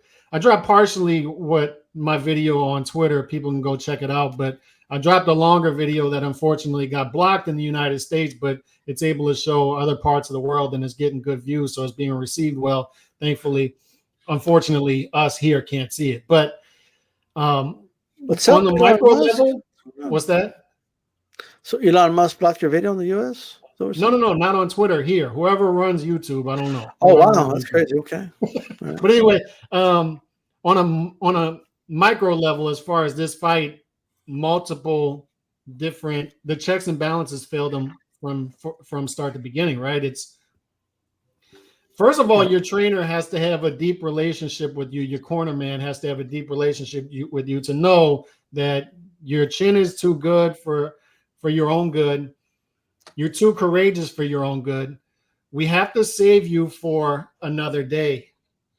If you're in round 7, 8, 9, 10, and you're losing every round, you're in there with the superior opposition, you're taking too many shots, let's just save you for another day. Let's move you on. We've seen great trainers do this. Buddy McGirt has done this with fighters, and the fighters are begging him not to stop the fight. And he's like, I got to stop the fight. You remember when Gabe Rosado fought Golovkin, and Gabe Rosado's corner man is begging Gabe Rosado's dad, I need to throw the towel. Please let me throw the towel. And finally, he literally told him, your son's going to die. Your son's going to die. He literally told him that. Your son's going to die. I have to throw the towel. Please let me throw the towel. So it's the corner man, and then it goes to referee. Well, really, it goes to the ringside doctor, because the ringside doctor shouldn't be taking anything as far as the fight into account, right? They're just checking on the health. So they shouldn't be worried about what the score is. None of that. Just checking on the health. And obviously they failed, and by extension, the Minnesota State Athletic Commission. But also referee Tony Weeks has to be able to realize, hey, he has to take those things into account. The guy's down 7, 8, 9-0. We've heard, oh, the referee is not the judge. The referee has common sense. They know when a fighter's losing. So this guy's down. And the saddest part about it with Tony Weeks was, and I understand referees have a hard job, and it's difficult in that situation when a guy, his chin is that great and he's actually throwing back. That's the tough part. But it was a rough sequence of events in the 12th round where Tony Weeks, before 30 seconds before he stopped, Tony Weeks actually deducts him a point, and then he gets knocked out, and then he can barely get back to the stool. So on a micro level, the checks and balances failed. And on the macro level, we have too many matchups where we have the human version of Pitbull versus Bait Dog. You've heard me talk about this, Pitbull versus Bait Dog. And when we have Pitbull versus Bait Dog, it's a clear mismatch. Morrell Jr. was a 12-1 favorite. And when we have that, we need to make sure that the Bait Dogs get home safely to their families. We all know what we're going into in this situation. We all know he's a huge underdog against Morrell Jr. And we all know he's a big underdog to Morrell Jr. because for whatever reason, we can't give the fans and we can't give people even odds matchups anymore. We just can't. We have to have showcase fight after showcase fight after showcase fight, and they continue to make excuses as to why. Oh, we don't have the money. We don't have the money to pay a B-side fighter to fight Morrell Jr. If you want to see Morrell Jr. fight, then you got to see the mismatch. Why? Why don't we have the money? It's not my fault. And then on top They're of gonna have that, to have the money after. Right. And on top of that, as I pointed out in the video, you look at Benavidez Jr., Tank Davis, Jaime Munguia. I'm just throwing out names here. Boo Boo Andre and Morrell Jr. They have about 45 years of combined experience between them, and not one of them, zero fights even closely resembling an even odds fight. It's despicable. And the more mismatches we put on, the more of this we're going to get. We're going to get more B-side fighters going to the hospital ambulance after the fight. Janabek is a 20-1 favorite this weekend. And he's got to fight this fight because none of the other middleweights want to fight, unfortunately. So this is what we have. And he's fighting Denzel Bentley. And Denzel Bentley, a month ago, showed a picture of himself coming to America or wherever he was going for training camp, first-class flight. And Janabek replied to him, enjoy your first-class flight, but you'll also enjoy or not enjoy your ride to the hospital and ambulance after the fight. So we know what we're getting here, right? We all know Janabek is going to destroy Denzel Bentley. So what I'm saying is... probably unintended bad timing by Janabek, but yeah. No, but Janabek's doubling, tripling, quadrupling down. He's still talking trash, and I'm fine. That part of it I'm fine with. But what I'm saying is we know what we're getting into, right? So we need to make sure in this showcase fight, this glorified showcase fight, that they're giving us another mismatch. We need to make sure that Denzel Bentley gets home safely. Here's the... No, 100%. And for the most part, you're 100% correct. Here's my only pushback. So when it comes to this fight, I get the odds, right? Odds makers are wrong sometimes, though. Let's not forget 12-1 underdogs do win once in a while. Right. But like here, and it doesn't mean like, they should get like, this was an undefeated fighter who deserved an opportunity to move up the ranks, right? Not in the Morrell Jr. case. No. Well, here's the thing, though. Morrell only has 7 fights. Morrell if you throw Morrell into with Benavidez, number 5 in the rankings. So what I get tired of is they say Morrell Jr. is his top fighter. Well, I don't care how many fights you have. If you're a top fighter, step up and fight. And they're saying after the fight, Ronnie Shields is saying after the fight, Canelo Alvarez is going to continue to duck us. I agree with what you're saying. Like, I agree with that. But you throw Morrell in there with Canelo right now. I'm going to be 100% honest with everybody. He ain't ready for no Canelo. And that's my opinion. Morrell ain't ready for no Canelo. And when Canelo beats him, let's say Canelo hurts him. Well, why are you throwing Canelo in there with a guy with only 7 fights? So the catch-22 is he only has 7 fights. Mm-hmm. So where do you find, like, there's Canelo and then there's like the guy he fought there's not a lot of in between fights right there. They're top 10 fighters there, D-Style. I agree with that. And they're top 10 fighters that he they probably can make. beats a lot of those guys up, and he's probably a big favorite against them too. They can make those fights. And that's the exception that I threw out there. Look, Inoue is a 60-1 favorite in his undisputed fight, but it's an undisputed fight, so we can excuse that, right? And Evanesyan is Terrence Crawford is a 12-1 favorite against Evanesyan. We can excuse that because that's 2 versus 8. Those we're fine with. It's the ones we don't. It's the ones that they make out of the blue, and there are far too many of them. And people, I don't think it's like this. Like you don't know what I'm talking about, but there are far too many of them that they don't. I know exactly what you're talking about, but I cannot to me, going into this fight, I don't know that I thought this guy had a better shot against Morel than Evanesyan does against Crawford, despite of what the number says. And another interesting thing is when people say they care about fighter safety, they're viewing it from the prism of the A-side fighter. Do you ever notice that? Like yes, they always throw out these examples, and you've talked about that with money, right? Right. We talk about, we need to stop hating on fighters being overpaid, and they talk about the A-side fighters, not the B-side fighters. But the interesting thing with fighter safety is they say it. I'm gonna give you an example. They say, this fighter can't continue to fight even odds fights back to back to back because that's unfair for him and it's not good for his safety. Okay, well, when he takes a break and he fights inferior opposition to get a break, what about the safety of the guy that he's a 20-1 favorite against? No, 100%. I agree with that. What about the safety of Benavidez Jr. when he fought?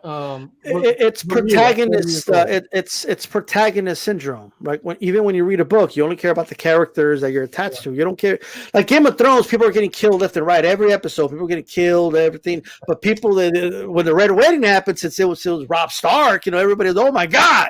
Well, that's what it is at the end of the day, right? It's when it's happening to people that. It's protagonist syndrome. I coined that. Well, one more thing, Alex. One more thing. Who wins, Bivol or Perturbib? Who's your early forecast favorite? Bivol. And I made the mistake of picking against Bivol against Canelo and never again. He's the most versatile fighter in the sport. He's the best defensive fighter in the sport. And the interesting thing is, after the fight, people were saying Zurdo should have been more aggressive. Zurdo threw 73 punches per round on average in the fight. Yeah, I was actually I was telling low, it's like the more he threw, the less he landed. I'm not talking percentage. I'm talking less he landed. He threw almost 900 punches, so he was aggressive. He wasn't effectively aggressive, and the reason why is he was facing the best defensive fighter in the sport. And that's when I did the preview video last week, that's what I brought up. If you look at his stats, they're consistent no matter who he fights. So he's a guy who fights down to his level of competition, but he fights up to his level of competition. And that's the interesting thing about him is when he fought Zurdo, going into the fight, opponents landed 12.7% of punches against him. And that's number one in the sport by far. And Zurdo landed 12.2% of punches against him. It stayed the same. And if you look at the numbers, stat by stat by stat, and he's in top 10 in 11 different statistical categories. I don't think anybody comes close to that in the sport. And if you look at each stat, it stayed the same against Zurdo. It stayed the same against Canelo. It did not go down. So he's not slowing down no matter who he fights, and I don't expect that to happen against Beterbiev either. Well, Calix, I have a question for you, man. You said 12.2%, right, or somewhere around that line. Did it look like 12? I'm gonna be honest. It looked. I'm gonna be honest. It looked like he barely landed. Maybe he probably landed at the most to me. 20 punches at the most throughout the 12 rounds. I mean, did it look like box up earlier? because I'm doing a post-fight video, and I got him here actually because there was a crazy stat as far as Bivol too going into the fight. He outlanded his opposition 75 out of the last 76 rounds. 75 out of the last 76 rounds. So if you look at this fight, total punches landed. I'm looking at them now. It pretty much stayed the same. I think Zurdo outlanded him maybe 3 rounds in the whole fight. If that, yeah. Maybe That's 3. why I say that Bivol beats Better Beef, and the reason why is he's going to outbox him, and people will they come at me and say, "Oh well, Better Beef has a 100% KO rate." And first of all, historically, the pure boxer will always beat the puncher. And like I said before, he's not just a puncher; he's very versatile. But you're going to have a stronger argument than he just has a 100% KO rate, because how you going to knock someone out that you can't land on? Hey, College, what do you think of my analogy? I think, everybody keeps talking about the Terminator. Better be. He's a Terminator. He doesn't stop coming. He attacks. He's a T-800. He's a badass. But Bivol's a T-1000. He's liquid metal. Okay, you put liquid metal in the teapot, it becomes a teapot. You know what I mean? I'm just saying. And who was it? I forgot who it was on Twitter said they'd rather see Bivol versus Better Be than Crawford versus Spence, and count me in that number because I'm very much interested in what a guy who has 100% KO percentage and he just destroys guys. Better Be is a brutal puncher, and I want to see what he does against the best defensive fighter in the sport. And oh, by the way, Bivol to me is in his prime, 31 years old. He's an 8-year pro, but he's very much in his prime. Better Be is past his prime. He's pushing 38, whatever it is, but he's still got enough to where you like, what's the last thing to go is the punching power, right? So he's still got enough to where you're thinking, oh, what would that be? So to me, that's arguably the best pure fight in the sport. It's 50-50, and like I said before you came in, the 3 factors that will determine who wins this is 1, their mental state when they come into that ring fight night. 2, who is going to set the pace for the fight and establish dominance from the get-go. And number 3, who's going to adjust first to whose timing.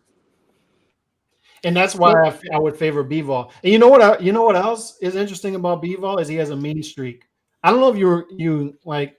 I've watched the Canelo fight several times, and the interesting thing about it is there were several times when Bivol just glared at Canelo in between rounds, just glared at him. And then in between, after the first round, I don't know if people caught this, but Bivol leaned into Zurdo, like just kind of hit him with his shoulder. Was that round 8? And Zurdo after that, and you can go back and watch it in between every round after the final bell after every round, he started to do the glove tap thing. Immediately from the second round on, he would glove tap Bivol after each round. He got him. Ladies and gentlemen, he got him. At the end of the day, I think what people are missing here, it's the key ingredient, is that historically, the boxers win the match. Like you don't think people were saying, "Oh, Whitaker's good," but he don't punch that hard. Chavez, though, I mean, I'm sure, it always happens. It's amazing to me to see these boxers who are just pure skilled, slick boxers who go into the ring with someone who it's been billed as a 50-50 fight, and you watch how from round 1 down to round 12, the confidence of the opponent just waning. And the frustration growing and the confidence leaving. It should be studied, to be quite honest. And another interesting thing about that fight was a jab artist is not supposed to be able to be that effective with his jab against a southpaw and a southpaw who can punch. And Bivol was. He was able to be effective against Zurdo with his jab, and Zurdo being a southpaw who can punch. And if you notice the front foot placement in that fight, Oh, that so frustrated me because I'm southpaw, and there were so many things I was thinking. Like, establish your foot if you're a southpaw and you are fighting someone orthodox, establish your foot to the outside. And if someone throws a jab, what do? You slip to the outside and throw a straight left. That's an answer to someone with a really good jab as a southpaw. That's how you answer it. Is slip to the outside, throw a straight left every time, and don't let him time you. And I just wasn't seeing it. Wasn't seeing it. Well, you know, another thing that I didn't like about Bivol, not Bivol, Zurdo, is that he came with the same combination. Yeah, he landed the uppercut to the body a couple times, but he came with the same combination, and he had the same setup. It's like you're telegraphing it like 5 miles away from Bivol. From his perspective, it's like you're not fast. You're not fast to begin with. You're slow as hell, but still you're the same setup. It's like you telling me you couldn't try to jab to the body, then maybe feint a hook and try to throw an uppercut to the. You went for the same setup every time. It's like you're not going to get it done against someone like that. As a southpaw, I'll say doing a jab to the body is very vulnerable because you are very open for that overhand right, and he was probably smart in not doing that. But setting up shots in other ways, yeah, definitely he definitely should have been more quick to set up those shots. Yeah, one thing I want to.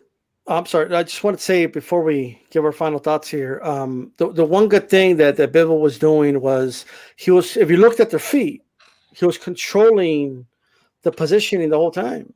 So he would move to where, like, even though he's in the southpaw position, he would move to where Zurdo squared up, and that's when he would pop the jab on him. And then Zurdo would try to counter somehow, and then he would get him with the right hand. He was also throwing the jab a little high. It was probably easier to do in this fight because Zurdo's a taller fighter either way. But he was always in a position to block the shots or anticipate anything coming back at him. You know, but he controlled the feet. There's no doubt about that. Like Zurdo conceded that like from round 3 or 4. He stopped trying after that. And that was the interesting thing. It was like Bivol did whatever he wanted with the feet. When he wanted to set up with the front foot on the outside of Zurdo's front foot, which is conventional, what you want to do. But then when he wanted to land the jab and be more left-handed dominant, he was able to step on the inside of Zurdo's foot. And you're not supposed to do that against a southpaw who can punch. But Bivol has the reflexes and the quickness to be able to do that, and he's able to use that left hand as an offensive weapon and keep a guy like Zurdo honest. And on top of that, as a boxing historian just pointed out, is the difference in patterns, and that's where we talk about versatility, right? It's like Bivol does not give you patterns to look at. He's constantly mixing it up. It's like Greg Maddux with the changeup. It's like he's going to give you different spins and different speeds every time. He's not a pattern fighter. And with Zurdo, you knew what was coming every time. Yeah, like Bivol is not a pattern fighter. It's kind of, he's gonna, like, depending on what you do, he reacts to that. Like, he adjusts to that. That's why he's a T1000. I keep telling people, you know what I mean? I'm just saying. Lo, I want to thank you for, jumping on and joining me in this crazy stream. Any final thoughts or anything you want to give before we let you go? Yeah, my final thoughts are this. My thoughts and prayers are with the gentleman that fought against Morel. I don't want to butcher his last name. I'm not going to even try to pronounce it, but I hope he heals. I hope he recovers. It's a sad thing to see in the sport. Also, I want to see Bivol and Beterbiev eventually meet in the ring. I think we'll see it. I'm going to go ahead and put it on record. I think we'll see it at least start to be seriously discussed by late summer, early fall of next year. That's my final thoughts. Absolutely. You have a good one. And tune into the USA Boxing Nationals in December. The first week of December. Please tune in to USA Boxing Nationals. I will be helping produce all the media stuff for that. Absolutely. Maybe we could bring you back to talk about that later in the month or something like that. But you have a good one, Lo. Thank you. All right, there we go. You can find her on Behind the Gloves. There's a lot of the interviews there. Make sure you guys check that out. Historian Box TBH, talk to us.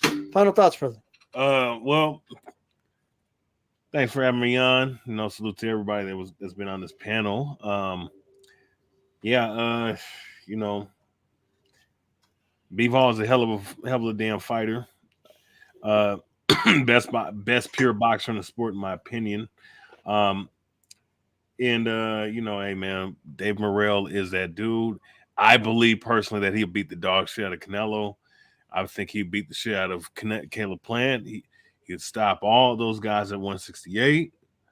And he's the truth. And, hopefully his past opponent this week, makes a full recovery and continue his boxing career.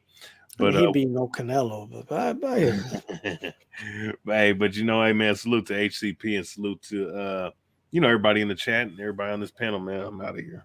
All right, man. Shout out to Remy, says another great show. Shout out to you, brother. Calix Boxing. Talk to us. I like how your hat colors matching the show. You know what I mean? All that good stuff. I saw it and I was like, I'm gonna wear this hat. There you go. Any final thoughts, brother?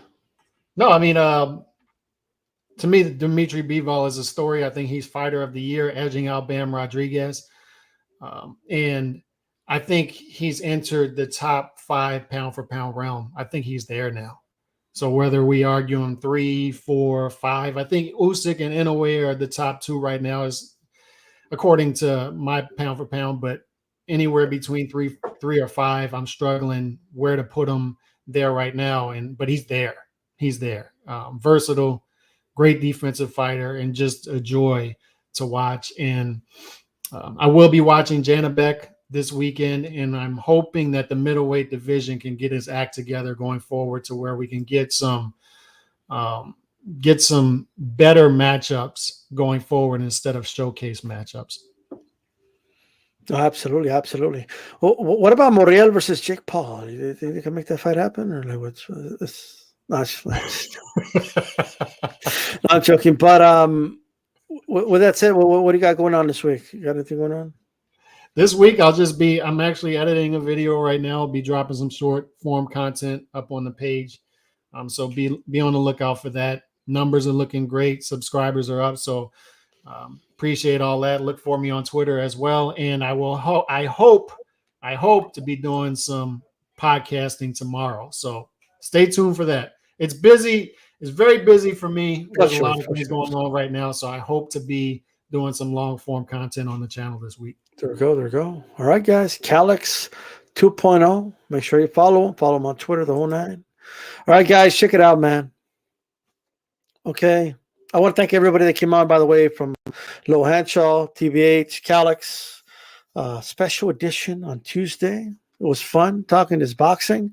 I'm looking forward to what's going to happen next year, man, because I want to see this Bivol journey evolve, because people still I keep seeing the same people that doubted, Bivol, still talking shit. Okay, cool. Maybe 3 times the charm. You know what I mean? Bivol not pound for pound. He only fought at 175 since King KO. I mean, okay. People talking about the Floyd fight. I don't even know I'm going to cover this on the roundtable, man. Like, I don't know. Like, who is this dude anyway? DJ, who is he? Who is this dude? I don't know who he is. I don't know who the dude is. And why should I care? Like, why should I watch him fight Floyd? Somebody sell me the fight? Anybody? Give it a shot. Floyd is fighting on an app. How ironic. Yes. That is true. Like, you know what I mean? Saludos, says Chauncey Prost. Thank you, man. Remy says, another great show. Thank you very much, Remy. I wasn't sure if I read that one, but I wanted to make sure I covered that. I want to thank everybody that tuned in again. I know I had something else to say. Oh, the roundtable. Make sure you guys tune into the roundtable on Thursday. It'll be on this channel. We're going to have Joe Abib, Chifi Morales. She's a boxer and also does a soap boxing podcast. So make sure you tune in. We should have Mario Monguia on. We'll have Box Talk on. You know what I mean? Calix should be on. Whether it's the first hour or second, I'm not sure, or full show or second hour, but he'll be on. Joe Habib, of course. So make sure you guys tune in. It'll be an interesting, conversation like always. So everyone here, I'll see you on Thursday right here. All right. Well, that's it. I'm out. Peace out.